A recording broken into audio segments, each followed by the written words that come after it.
మన channel followers కి ప్రతిసారి కూడా మండే బాక్స్ ఆఫీస్ లో ఖచ్చితంగా నేను ఈ వీక్ లో లేటెస్ట్ గా వచ్చినవి చూసిన వాటిలో అయితే మాత్రం రివ్యూ పెడతానని చెప్పాను కదా. అదే విధంగా డ్యూన్ ప్రాఫెసీ గానీ, వికెట్ గానీ, లాస్ట్ వీక్ కాన్క్లేవ్ గానీ, ఆ విధంగా అవార్డ్ కి నామినేట్ అయ్యే ఫిల్మ్స్ గానీ, కొన్ని అవార్డ్ కి నామినేట్ అవ్వని year best under rated films గురించి గానీ రివ్యూస్ తెలియాలంటే ప్రతిసారి ఈ హాలీవుడ్ రిపోర్ట్ లో మిస్ అవ్వచ్చు. ప్రతి ఒక్కటి క్లారిటీగా తెలుసుకోవాలనుకుంటే మన ఇన్స్టాలోనే, అంటే మీకు ఫిలిమ్స్ గురించి పక్కాగా ప్రతిదీ తెలుసుకోవాలనుకుంటున్నాం, ఇయర్ లో వచ్చే బెస్ట్ అనుకుంటే ఇన్స్టా లేదంటే లెటర్ బాక్స్ జీలో ఫాలో అయితే నేను చూసిన ప్రతిదాని గురించి రివ్యూస్ కానీ, నా రియాక్షన్ కానీ అందులో షేర్ చేస్తూ ఉంటా కాబట్టి మీకు తెలుస్తూ ఉంటుంది. లెటర్ బాక్స్ జీ అనేది ఫిలిం లవర్స్ అయితే పక్కాగా మంచి యూస్ఫుల్ యాప్ అనమాట. నాలాగే చాలా మంది ఉంటారు అనమాట ఫిలిం లవర్స్. వాళ్ళందరినీ మీరు ఫాలో అవుతూ వాళ్ళు చూసే ఫిలిమ్స్ కానీ, వాళ్ళ రివ్యూస్ కానీ, దాంతోపాటు వాళ్ళ వాచ్ లిస్ట్ ని కానీ మీరు చాలా ఫిల్మ్స్ మీ వాచ్ లిస్ట్ లో యాడ్ చేసుకోవచ్చు. యాడ్ చేసుకున్న తర్వాత వాటికి రివ్యూస్ రేటింగ్స్ కూడా ఇవ్వచ్చు. కాబట్టి మంచి యూస్ఫుల్ ఫిల్మ్ లవర్స్ కి. పోతే ఈ క్రియేచర్ కమాండర్స్ ఎపిసోడ్స్, ఈ 2 ఎపిసోడ్స్ చూడడం కాస్త లేట్ అయింది.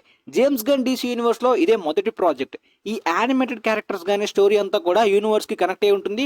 ఈ క్యారెక్టర్స్ తర్వాత ఫిల్మ్స్ లోని లైవ్ యాక్షన్ గా కూడా తిరిగి వస్తాయి. To be honest, first episode చూస్తున్నప్పుడు ఇది నేను గట్టి రివ్యూస్ విన్నానే, రెస్పాన్స్ గానీ, రివ్యూస్ గానీ అన్ని దగ్గరలో కూడా మ్యాన్ ఆఫ్ స్టీల్ కి, రాటన్ టమాటోస్ లోని ఓపెనింగ్స్ అలా వచ్చాయి, రివ్యూస్ ఈ విధంగా వచ్చాయి. కానీ ఈ సిరీస్ కి క్రిటికల్ అక్లైమ్డ్ రివ్యూస్ రెస్పాన్స్ వస్తుంది. జేమ్స్ గన్ DC యూనివర్స్ ని సాధించేశాడు ఈ యానిమేటెడ్ ఫస్ట్ బిగినింగ్ తో అని చెప్పి మంచి రెస్పాన్స్ విన్నాను. కానీ ఫస్ట్ ఎపిసోడ్ చూస్తున్నప్పుడు నార్మల్ గా డీసెంట్ గా అనిపిస్తుంది. అంటే నార్మల్ గా ఓకే, ఎంటర్టైనింగ్ గా వెళ్తుంది, కానీ మరి వాళ్ళు పొగిడినంత అనిపించట్లేదే అనే ఫీల్ లో ఉన్నాను. Like James Gunn already the Suicide Squad గానీ and Guardians of the Galaxy లాంటి టీమప్ తోటి ఒక ఎక్స్‌మ్యాన్ మ్యూటెంట్స్ లాంటి వైబ్స్ ఇచ్చాయన్నమాట. అలా డీసెంట్ టైం పాస్ ఎంటర్టైనింగ్ గా వెళ్తూ ఎపిసోడ్ 2 లోని డోస్ బాగా కనెక్ట్ అయిందనమాట. ఎపిసోడ్ 1 యొక్క ఇంపార్టెన్స్ గానీ ఆ రైటింగ్స్ లో క్లియర్ గా తెలిసింది. జేమ్స్ గన్ గారి ఫిల్మ్స్ లోని మోస్ట్లీ టీమప్ ఉండే క్యారెక్టర్స్ అయినా, నార్మల్ స్టోరీ టెల్లింగ్ అయినా సరే ఖచ్చితంగా క్యారెక్టర్ యొక్క ఇంపార్టెన్స్, ఎమోషన్స్ ని బ్యాలెన్స్ చేస్తూ ఉంటారు. ఎపిసోడ్ 2 లోనే అది స్ట్రాంగ్ కనెక్షన్ ఇచ్చిందనమాట. కంప్లీట్ గా చూసే perspective point of view change అయింది. ఒకవేళ వాళ్ళు ఎపిసోడ్ 1 మాత్రమే వీక్లీ వైజ్ గా రిలీజ్ చేస్తే అది తప్పు అయి ఉండేది అనమాట. ఖచ్చితంగా మిక్స్డ్ రెస్పాన్స్ వచ్చి ఉండేది. ఈ ఎపిసోడ్ 2 తో కలిపి రిలీజ్ చేయడం వల్లనే ఈ ఇంపాక్ట్ వచ్చింది. ఇందులో ద సూసైడ్ స్క్వాడ్ ఈవెంట్స్ గురించి రిఫరెన్స్ కూడా ఉందన్నమాట. దాంతో పాటు పీస్ మేకర్ కూడా కనెక్షన్ ఉంది కదా. పీస్ మేకర్ సీజన్ 2 కూడా రాబోతుంది. జేమ్స్ గన్ తీసిన అన్నిటికీ కూడా కనెక్షన్ ఉన్నట్టు క్లియర్ గా కనిపిస్తుంది. అయితే ఎపిసోడ్ 2 లోని ఆ అన్ఎక్స్పెక్టెడ్ ప్రొసీడింగ్స్ తోటి నాన్ లీనియర్ గా స్టోరీ టెల్లింగ్ అలా వెళ్తూ ఉండగా కరెక్ట్ గా ఎపిసోడ్ 2 ఎండింగ్ అయితే మాత్రం అన్ఎక్స్పెక్టెడ్ గా అయ్యిందనమాట. కాబట్టి ఎపిసోడ్ 3 గురించి ఈగర్లీ వెయిట్ చేసేలాంటి మూమెంట్ క్రియేట్ అయ్యింది. ఆ ఎమోషనల్ డోస్, క్యారెక్టర్ పర్ఫెక్ట్ గా కుదిరింది. కాస్త డార్క్ గా ఉంటుంది అండ్ కొద్దిగా అడల్ట్ టైప్ లో కూడా ఉంటుంది అనమాట. కాబట్టి ఫ్యామిలీస్ తోటి, కిడ్స్ తోటి అంత కంఫర్టబుల్ గా యానిమేటెడ్ అయినా చూడలేరు. Like piece maker type tone లో ఉంటుందని చెప్పొచ్చు. December 12th రాబోయే ఎపిసోడ్ థర్డ్ పార్ట్ ఎలా ఉంటుందో చూడాలి. టోటల్ గా 7 ఎపిసోడ్స్ అంట. ఈ విధంగా క్యారెక్టర్స్ ని, ఆ టీమ్ ని బాగా జనాలకి కనెక్ట్ అయ్యి ఈ యూనివర్స్ లోకి మెల్లిగా ఇన్వాల్వ్ చేస్తే ఖచ్చితంగా ఈ విధంగా స్టోరీ టెల్లింగ్, రైటింగ్స్ పర్ఫెక్ట్ గా ఉంటే వర్క్ అయ్యే అవకాశాలు ఎక్కువ శాతం ఉంది. చూద్దాం మరి జేమ్స్ గన్ తన మ్యాజిక్ ని ఏ విధంగా కంటిన్యూ చేస్తాడు. Actor Alan already Superman Legacy casting లో కూడా ఒక డిస్క్లోజ్డ్ రోల్ లోని ప్లే చేయబోతున్నట్టు రూమర్స్ ఉన్నాయి. అయినా ఈ సిరీస్ లో అయితే మాత్రం డాక్టర్ పాస్పరస్ క్యారెక్టర్ కి వాయిస్ ఓవర్ అందించారు. సో సేమ్ క్యారెక్టర్ మళ్ళీ సూపర్ మ్యాన్ లాగసీలో కనిపించవచ్చు. సో ఒకవేళ మీరు ఈ 2 ఎపిసోడ్స్ చూసినట్టయితే మీకు ఎలా అనిపించిందో కూడా కింద కమెంట్ సెక్షన్ లో తెలియజేయండి. ఇక ఈ year still top highest grossing films list లోని ఇన్సైడ్ అవుట్ పార్ట్ 2 ఉంది. $1.7 బిలియన్ అంటే 14,430 crores తోటి ఈ ఇయర్ హైయెస్ట్ గ్రాసర్ గానే ఉంది. ఇంతవరకు ఏది బీట్ చేయలేదు. ఇక ముఫాసాకి కూడా ఆ స్కోప్ కొద్దిగా తక్కువ అన్నట్టే కనిపిస్తుంది క్లాష్ లోని. ఇక dead pool and వుల్వరిన్ second place లో $1.34 బిలియన్ అంటే 11,375 crores తో ఉంది. ఈ రికార్డ్ ని మొవానా 2 బీట్ చేసే పాసిబిలిటీస్ స్టిల్ ఉన్నాయన్నమాట.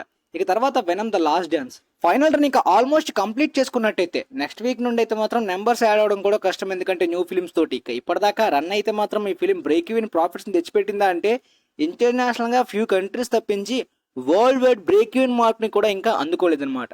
ప్రపంచవ్యాప్తంగా ఈ సినిమా 475 మిలియన్స్ నుండి 500 మిలియన్స్ దాటితే ప్రాఫిట్స్ లోకి ఎంటర్ అవుతుంది. వెనమ్ 1 రేంజ్ లో రిలీజ్ చేశారు కాబట్టి ఇప్పటిదాకా 473 మిలియన్స్ కలెక్ట్ చేసింది. అంటే 2 మిలియన్స్ దగ్గరలో ఆగిపోయింది. బట్ నార్త్ అమెరికాలోనే ఈ ఫిలిం లాసే. ఇంటర్నేషనల్ అంటే ప్రపంచవ్యాప్తంగా 475 మిలియన్స్ దాటితే బ్రేక్ ఈవెన్ మార్క్ ని టచ్ చేసినట్టు. 500 మిలియన్స్ దాటితే ఇక ప్రాఫిట్ జోన్ లోకి ఎంటర్ అయినట్టు.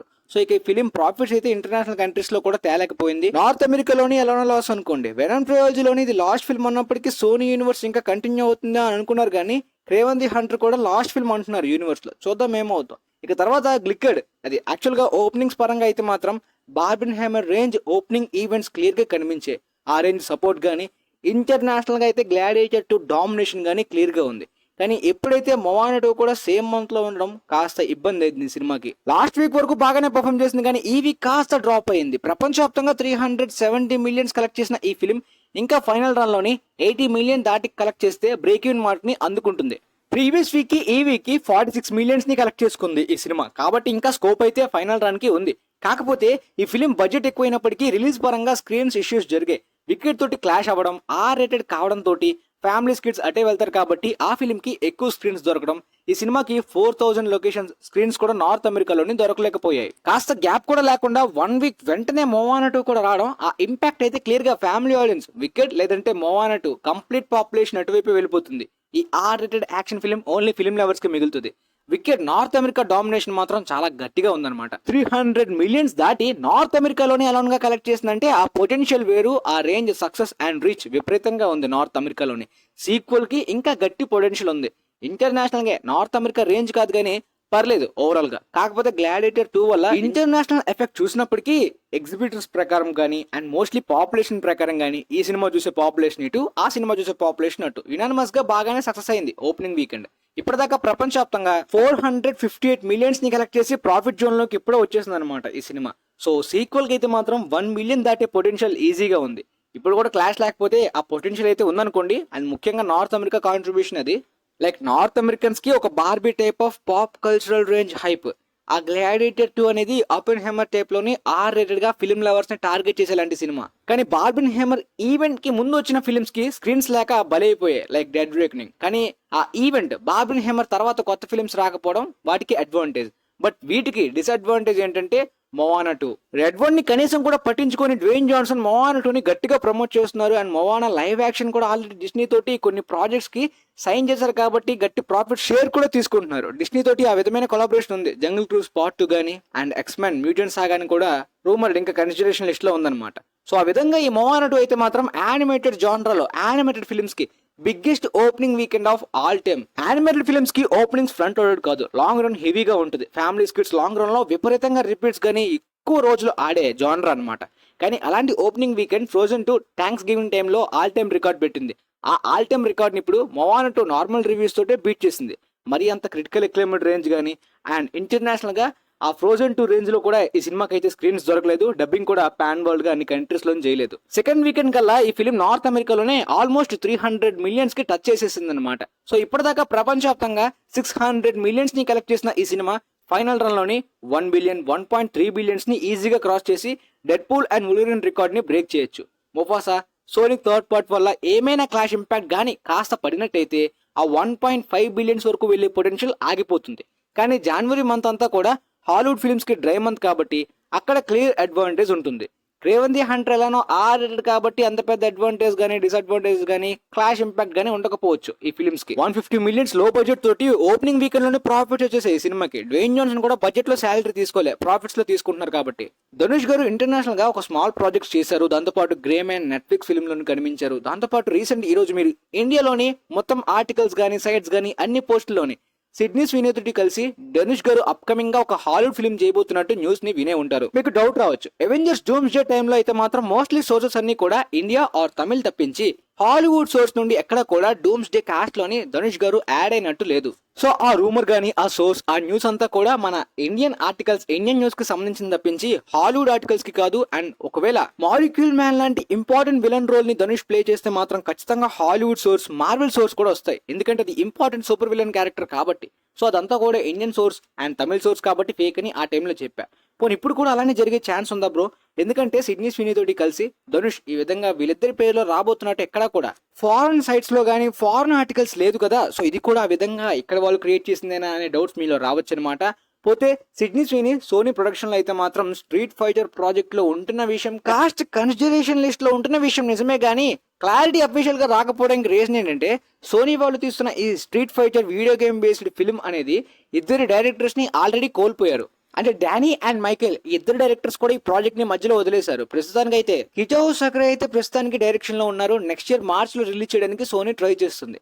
కాస్ట్ కన్సిడరేషన్ లోనే సిడ్నీ స్వీనీ తోటి పాటు Jonathan Majors, Alan Ritchson, Wagner and Jackie Montgomery, దాంతో పాటు శ్రేయా ఆలన్, ఇలా చాలా మంది ఉన్నారు. మరి ధనుష్ లేడా బ్రో అంటే లేదు, ఉండొచ్చు. ప్రస్తుతానికి ఈ బజ్ అనేది ఇండియన్ సోర్స్ నుండి వచ్చినప్పటికీ ఫారెన్ సోర్స్ నుండి రాకపోవడానికి రీజన్ ఏంటంటే ఇది మరి అంత పెద్ద పాపులర్ బిగ్ ప్రాజెక్ట్ కాకపోవడం. దాంతో పాటు ధనుష్ ఒకవేళ ఈ ఫిల్మ్ లో చేస్తే ఒక స్మాల్ క్యామియోగా, ఒక ఇండియన్ గా ఒక స్మాల్ క్యారెక్టర్ ఇచ్చే అవకాశం ఉంది, అందువల్లనే రాకపోవచ్చు. కానీ మన ఇండియన్ ఆర్టికల్స్ ప్రకారం ధనుష్ హీరోగా, సిడ్నీ స్వీనీ హీరోయిన్ గా అన్నట్టు వచ్చింది న్యూస్. కానీ అవెంజర్స్ డూమ్స్డే లోని మాలిక్యూల్ మ్యాన్ రూమర్ తమిళ సోర్స్, ఇండియన్ సోర్స్ క్రియేట్ చేసినవే. అంత పెద్ద క్యారెక్టర్ అయితే ఖచ్చితంగా ఫారెన్ సోర్స్, మార్వెల్ సోర్స్ నుండి న్యూస్ వస్తుంది.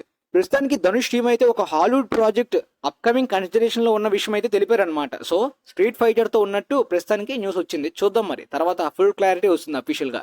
తర్వాత మొన్న మ్యాండలోరియన్ అండ్ గ్రోగు యొక్క live action project shooting complete అయిపోయినట్టు న్యూస్ వచ్చింది. ఆ తర్వాత మళ్ళీ ఇంకొన్ని షూటింగ్ అయితే న్యూ షెడ్యూల్ ని మొదలు పెట్టారు.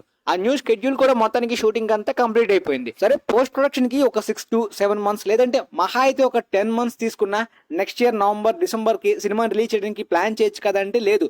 డిస్నీ ఆ టైంలోని వాళ్ళ స్కెడ్యూల్ అప్కమింగ్ బిగ్ ఫిల్మ్స్ తోటి టైట్ గా ఉండడం తోటి ఈ సినిమాని డైరెక్ట్ గా ఈ మధ్యలో ఎక్కడ కూడా రిలీజ్ చేయడానికి ముందుకు రావట్లేదు అనమాట. ఎందుకంటే అవతార్ 2 కూడా ఉంది కాబట్టి. సరే, ఇదంతా బాగుంది, స్కెడ్యూల్ ఖాళీ లేదని. మరి డైరెక్ట్ గా సమ్మర్ లోని 2026 May 22 ఎందుకు ప్లాన్ చేస్తుందో తెలియదు. సేమ్ మంత్ లోని అవెంజర్స్ డూమ్స్డే కూడా ఉంది డిస్నీకి. ఆ క్లాష్ బదులు నెక్స్ట్ ఇయర్ లోనే నవంబర్ కో లేదంటే అక్టోబర్ కో ప్లాన్ చేసుకుంటే బెటర్. మరి పోస్ట్ ప్రొడక్షన్ అంతా డిలే చేస్తూ ఎందుకు? అట్లీస్ట్ మహా అయితే 2026 మార్చ్ లో ప్లాన్ చేసుకున్న బెటర్. గానీ డైరెక్ట్ గా మే అవెంజర్స్ డూమ్స్డే మంత్ లో క్లాష్ ఎందుకో చూడాలి. చాలా గ్యాప్ తర్వాత రాబోతున్న Star Wars live action project ఏ విధంగా ఉంటుందో ఫ్యాన్స్ కి చూడాలి. తర్వాత అవెంజర్స్ డూమ్స్డే నుండి మరొక అప్డేట్ ఈ రోజు వచ్చింది. చాలా మందికి డౌట్స్ క్రియేట్ అవ్వచ్చు. క్రిస్ ఎవన్స్ మళ్ళీ ఈ ప్రాజెక్ట్ లోని తిరిగి కనిపించబోతున్నట్టు వచ్చిన న్యూస్ నిజమా లేదంటే ఫేకా అని. న్యూస్ అయితే రియలే. క్రిస్ ఎవన్స్ నే కాదు, ఆ డిజైన్ తిరిగి తీసుకొచ్చారు. దాంతోపాటు ఆల్రెడీ క్రిస్ హెమ్స్వర్త్ కూడా ఈ ప్రాజెక్ట్ లో కనిపించబోతున్నారు. నిజానికి మొన్న డెడ్పూల్ నులిరిన్ లో ఒక సార్కాస్టిక్ గా they are gonna make him do this till he is 90 అనే డైలాగ్ బాగా కుదిరింది. 90s ఏజ్ వచ్చే వరకు ఈ పాత్ర గురించి, క్యామియోస్ గురించి రప్పిస్తూనే ఉంటారు, మళ్ళీ రప్పిస్తూనే ఉంటారు, అలా వస్తూనే ఉంటారని. అయితే క్రిస్ ఎవన్స్ ఈ ఫిల్మ్ లోని క్యాప్టెన్ హైడ్రాగా, డాక్టర్ డూమ్ కి అంటే ఇద్దరు కూడా విలన్స్ గా కనిపించే అవకాశం ఉందని మరొక సోర్స్ నుండి న్యూస్ కూడా వచ్చిందనమాట. సో క్యాప్టెన్ హైడ్రా అంటే ఎవెంజర్స్ కు సపోర్ట్ కాదు, డైరెక్ట్ గా ఈవిల్ క్యారెక్టరే. లైక్ క్రిస్ ఎవన్స్, ఆర్డీజే ఇద్దరు కూడా ఒకప్పుడు హీరోస్ ఇప్పుడు విలన్స్ గా తిరిగి రాబోతున్నట్టు. ఆర్డీజేని ఒకప్పుడు హీరో ఇప్పుడు విలన్ గా పెడితే ఖచ్చితంగా నార్మల్ గా ఉండే యూనివర్స్ కి ఒక కొత్త టైప్ ఆఫ్ వైబ్ అయితే మాత్రం ఒక కొత్త type of buzz hype create అవ్వచ్చు. ఓకే, ఆ ట్రిక్, ఆ ఐడియా వర్క్ అయింది. మళ్ళీ క్రిస్ ఎవన్స్ ని అదే విధంగా తెప్పించాల్సిన అవసరం లేదు. ప్రస్తుతానికి వచ్చిన న్యూస్ ప్రకారం క్రిస్ ఎవన్స్ అయితే కాస్టింగ్ లో తిరిగి వచ్చే అవకాశం ఉంది, కానీ క్యాప్టెన్ హైడ్రా అనేది కన్ఫర్మేషన్ కాదు. అంటే ఆ సోర్స్ అనేది క్లారిటీ లేదు, బట్ క్రిస్ ఎవన్స్ రాబోతుందనే సోర్స్ మీద క్లారిటీ అయితే ఉంది. డూమ్స్ డే స్క్రిప్టింగ్ స్టేజ్ లో ఉంది కాబట్టి ఒకవేళ అవెంజర్స్ డూమ్స్ డే లోని స్క్రిప్ట్ చేంజెస్ ఏమైనా జరిగితే ఖచ్చితంగా రిపోర్ట్స్ వచ్చేస్తాయి ప్లాట్ రివీల్స్ ద్వారా. ఆల్రెడీ ఎంసీయూ రిపోర్టర్స్ ఇంతవరకు ఇచ్చిన స్క్రిప్ట్స్ ప్రకారం వీడియోస్ ఆల్రెడీ మన ఛానల్లో చేశా. అలాంటి కొత్త రిపోర్ట్ స్టోరీలో వస్తే చేస్తాను, కానీ ప్రస్తుతానికి అయితే క్యాప్టెన్ హైడ్రా గురించి రాలేదు. ఒకవేళ క్రిస్ ఎవన్స్ పాజిటివ్ రోల్ లోని క్యాప్టెన్ అమెరికాగా తిరిగి వస్తే ఆర్డీజే డాక్టర్ డూమ్ ని ఎదుర్కొనే టైప్ లోని hand to hand fight like Civil War లా పెడతారేమో. ఆ ఫైట్ లోని క్యాప్టెన్ అమెరికా విన్ అయ్యాడు. మరి ఈసారి ఎవరు విన్ అవుతారో చూద్దాం. అయితే హ్యారీ పాటర్ రీబూట్ సిరీస్ గురించి, దాన్ని న్యూ రిలీజ్ డేట్ ప్లాన్ మార్చి 2027 లోని HBO లోని ఈ రీబూట్ వెబ్ సిరీస్ రాబోతున్న విషయం, 7 seasons ఉండబోతున్న విషయం మీకు ఆల్రెడీ చెప్పాను. కాస్టింగ్ మొదలు పెట్టిన ఈ టీవీ షోకి ఆల్రెడీ మార్క్ రైలాన్స్ ని డంబుల్డోర్ పాత్రలోని తీసుకోబోతున్న న్యూస్ గురించి కూడా మీకు చెప్పాను కదా. అయితే మరి అతనితో సెట్ అయిందో లేదో తెలియదు, కానీ మార్క్ స్ట్రాంగ్ డంబుల్డోర్ గా కనిపించడానికి ప్రస్తుతానికి అయితే మాత్రం కాస్టింగ్ కన్సిడరేషన్ లో ఉన్నారంట. ఎందుకంటే ఆల్రెడీ HBO Max తోటి మార్క్ స్ట్రాంగ్ రిలేషన్ చాలా బాగుంది. రీసెంట్ గా పెంగ్విన్ లో గానీ డ్యూన్ ప్రొఫెసీలో కూడా చేశారు కాబట్టి పాసిబిలిటీస్ ఉన్నాయి. కానీ స్టిల్ మార్క్ రిలయన్స్ కూడా లిస్ట్ లో ఉన్నారనమాట. ఇక హ్యాగ్రిడ్ క్యారెక్టర్ లోని బ్రెడ్ గోల్డ్స్టైన్ ని, అదే Thor love and thunder post credits లోని హెర్క్యులస్ గా చేసిన యాక్టర్ ని అయితే మాత్రం తీసుకుందాం అనే కన్సిడరేషన్ లో ఉన్నారంట. ముందుగా ఈ మెయిన్ మిడిల్ ఏజ్డ్ క్యారెక్టర్స్ గురించి కాస్టింగ్ లోనే ఫాస్ట్ గా ఉన్నారంట. అండ్ స్నేప్ క్యారెక్టర్ కి అయితే ఒక బ్లాక్ యాక్టర్ కన్సిడరేషన్ లో ఉన్నట్టు కూడా న్యూస్ వచ్చింది. అది కొద్దిగా కాంట్రవర్సీ అయ్యే ఛాన్స్ కూడా ఉందని అంటున్నారు. ఇక కిడ్స్ స్టూడెంట్స్ కాస్టింగ్ గురించి, మెయిన్ ఓజీ ట్రియో కాస్టింగ్ గురించి అయితే మాత్రం 32,000 కిడ్స్ ని ఆల్రెడీ ఆడిషన్స్ చేశారంట. ఈ 32,000 కిడ్స్ లోని ఎవరు కూడా ఇంకా కాస్టింగ్ కన్ఫర్మేషన్ కాలేదు. హ్యారీ పోటర్ గా ఈ క్యారెక్టర్స్ అందరికి సూట్ అయ్యే వాళ్ళు. సో సూట్ అయిన తర్వాత కాస్టింగ్ అప్డేట్ అయితే వస్తుంది. ప్రస్తుతానికి ఆడిషన్స్ అయితే జరుగుతున్నాయి కాస్టింగ్ కి. ఇప్పటిదాకా అఫీషియల్ గా ఒక్కరు కూడా కన్ఫర్మ్ కాలేదు. మార్క్ రైలాన్స్ కూడా ఆ డంబుల్డోర్ పాత్రలో కన్సిడరేషనే. ప్రస్తుతానికి మార్క్ స్ట్రాంగ్ కూడా ఉన్నారు. చూద్దాం అఫీషియల్ కాస్టింగ్ ఎలా ఉంటుందో. ఇక next year one of the most awaited films list లోని 28 years later కి సంబంధించిన ఫస్ట్ టీజర్ వచ్చేసింది. అందులో కిలియన్ మర్ఫీ, రేఫ్ ఫైన్స్, దాంతో పాటు ఏరన్ టైలర్ జాన్సన్ యొక్క ఫస్ట్ లుక్స్ ని రివీల్ చేశారు. మంచి టాలెంటెడ్ కాస్టింగ్ అండ్ ఈ టీజర్ అండ్ ఈ లుక్స్ తో మంచి బజ్ ని క్రియేట్ చేశారు. సో చూద్దాం మరి 28 weeks later, 28 days later లానే ఈ 28 years later కూడా ఏ రేంజ్ ఇంపాక్ట్ ఇస్తుందో. అయితే last week Pirates of the Caribbean 400 millions తోటి రీబూట్ ఫిల్మ్ అయితే డిస్నీ స్కెడ్యూల్స్ లోని ఉంది. నెక్స్ట్ ఇయర్ షూటింగ్ లో కూడా మొదలవబోతుందని చెప్పి మీకు రిపోర్ట్ ఇచ్చాను కదా. షూటింగ్ షెడ్యూల్ లోని బడ్జెట్ విషయంలోని ప్రాజెక్ట్ ఉంది కానీ కాస్టింగ్ విషయంలోని క్లారిటీ లేదు. ఆస్టిన్ బట్లర్ అని చాలా మంది అనుకుంటున్నారు జాక్ స్పారోగా రీప్లేస్మెంట్ అని అనుకున్నప్పటికీ ఇది రీబూట్ ప్రాజెక్ట్ కాకుండా ఒక డిఫరెంట్ టైప్ ఆఫ్ ప్లాట్ అన్నమాట. స్క్రిప్ట్ విషయంలో అయితే మాత్రం ఒక డిఫరెంట్ టైప్ లో డిజైన్ చేశారు. ఆ స్క్రిప్ట్ కి మళ్ళీ జాక్ స్పారో పాత్రని అంటే కొద్దిగా ఓల్డ్ ఏజ్ అయ్యేలాగా జానీ డెప్ ని తిరిగి వచ్చేలాగా ప్లాన్ చేస్తున్నారని ఒక కొత్త బజ్ వచ్చిందనమాట. కంప్లీట్ క్లారిటీ లేదు కానీ మాక్సిమం ఈ బజ్ ప్రకారం జానీ డెప్ నే డిస్నీ ఈ కొత్త టైప్ ఆఫ్ ఈ ప్రాజెక్ట్ అయితే సీక్వెల్ లేదంటే ఒక డిఫరెంట్ స్క్రిప్ట్ ని ప్లాన్ చేసుకున్నారు. రీబూట్ గా ఒక యంగ్ జాక్ స్పారో కాదు ఓల్డ్ ఏజ్ జాక్ స్పారోగా మళ్ళీ అతన్ని తీసుకొద్దామని. ఈ ఐడియా ఖచ్చితంగా ఫ్యాన్స్ కి సాటిస్ఫై చేస్తుంది. అప్పుడు 400 మిలియన్స్ బడ్జెట్ పెట్టినా ఏ మాత్రం కూడా పోదనమాట. మరి ఈ న్యూస్ నిజమవ్వాలని కోరుకుందాం. మోస్ట్లీ బజ్ అనమాట ప్రస్తుతానికి. ఈ విధంగా ఈ ప్రాజెక్ట్ గురించి ఏ మాత్రం కొత్త అప్డేట్స్ వస్తున్నా అలా మన ఛానల్లో ఇన్ఫార్మ్ చేస్తూ ఉంటా. ప్రస్తుతానికి వచ్చిన అప్డేట్ కూడా మీకు క్లారిటీగా ముందు నుండి అర్థమైందని అనుకుంటున్నాను ఈ ప్రాజెక్ట్ మీద. స్టిల్ బజ్ ఇంకా క్లారిటీ లేదు. క్లారిటీ వస్తే తర్వాత మళ్ళీ క్లారిటీ ఇస్తా. పోతే తర్వాత నెక్స్ట్ వీక్ నా Kraven the Hunter India and ప్రపంచవ్యాప్తంగా రిలీజ్ కావాలి. కానీ ప్రస్తుతానికి పుష్ప 2 వల్ల స్క్రీన్స్ ఇంకా ఇష్యూ ఉన్నట్టుంది. నెక్స్ట్ వీక్ ఈ సినిమా ఇండియాలో రిలీజ్ కావట్లేదు. డైరెక్ట్ గా జనవరికి పోస్ట్ పోన్ అయిపోయింది. ఎందుకంటే డిసెంబర్ 13th నుండి డిసెంబర్ 20కి వెళ్ళాలంటే ముఫాసా ఫిల్మ్ ఉంది కాబట్టి కష్టం అవుద్ది. డిసెంబర్ 25th బేబీ జోన్ ఉంది. అందువల్ల డైరెక్ట్ గా జనవరి మంత్ కి వెళ్ళిపోయినట్టుంది. ఎనీవే హాలీవుడ్ ఫిల్మ్స్ జనవరి మంత్ లో ఎలా ఉండదు కాబట్టి ఈ ఫిల్మ్ తో సరిపెట్టుకుంటాం. కాకపోతే మిక్స్డ్ నెగిటివ్ రివ్యూస్ వస్తే ఖచ్చితంగా ఇంపాక్ట్ ఇండియాలో పడుతుంది. చూద్దాం మరి ఏమవుద్దో. ప్రస్తుతానికి ఈ అప్డేట్స్ అన్ని కూడా మీకు క్లారిటీగా అర్థమైందని అనుకుంటున్నాను. సో ఈ వీడియోస్ ఈ న్యూస్ మీద మీ ఫ్రెండ్స్ లో ఇంట్రెస్ట్ ఉన్న వాళ్ళకి కూడా వీలైతే షేర్ చేయండి. And thanks for watching guys.